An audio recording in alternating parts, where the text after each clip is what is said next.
I'll be home on the JetBlue flight that gets in at 3:20. Could you meet me? Let's celebrate tonight. She waited and waited for Tommy to call or text. Finally, she called her mother and left a message. Tell the hospital you can't work tonight. I'm taking you out to dinner. I've got big news and big plans. And then, so quickly, they boarded the small plane, and in a roar and rush of prop jets and power, the plane shivered and shimmied and lifted up into the sky. Keely leaned her head against the window of the plane, for once not caring that she was separated from certain death by a small metal machine. She closed her eyes and remembered what had happened so quickly in the city. Was it all a crazy dream with firecrackers exploding, streaming confetti, balloons, and paper money down around her? It hardly seemed real. But it was real. Her life had changed.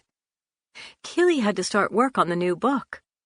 She would have to tell Clean Sweep and the babysitting service she couldn't work for them anymore. When the plane hit the tarmac an hour later, Keely rolled her suitcase out to the taxi island. She hoped Tommy would be there, waiting to take her home. No Tommy. She took a taxi home.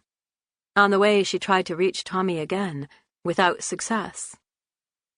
When she got to her house, she was too wired to unpack, so she pulled on running pants and a top. She was just tying her running shoes when her phone rang. It was Mary Ann Stanton, the editor of the local newspaper. Keely, we've just heard from the Hazlitt & Hopkins Literary Agency. You've sold a book to Ransom & Hawkmore Publishing. Congratulations. When can we come interview you? Maybe she wasn't crazy, Keely thought. Maybe her life had truly changed. After she'd spoken with Mary Ann, the phone chimed again. Keely? Janine was almost hyperventilating. Raoul, who works at the Inquirer and Mirror, just told me you're going to have a book published? Really?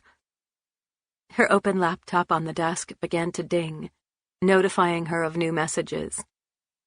Keely forgot her running shoes, fell back on her pillows, and talked with Janine.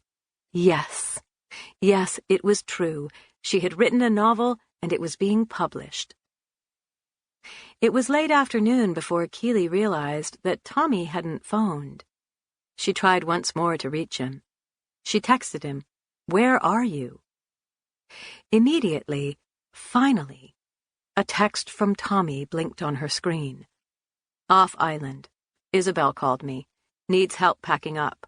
Don't know when I'll be back. Her heart stuttered. Tommy was with Isabel? She texted Isabel, who didn't respond. She sat on her bed, staring at the wall, dumb with confusion. Her cell phone dinged and dinged again. The news of her book was out. Old friends, former teachers, friends of her mother, all called Keely to congratulate her. As she'd promised, she took her mother out for a celebration dinner that night.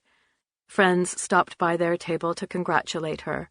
The maitre d' brought her a bottle of champagne on the house.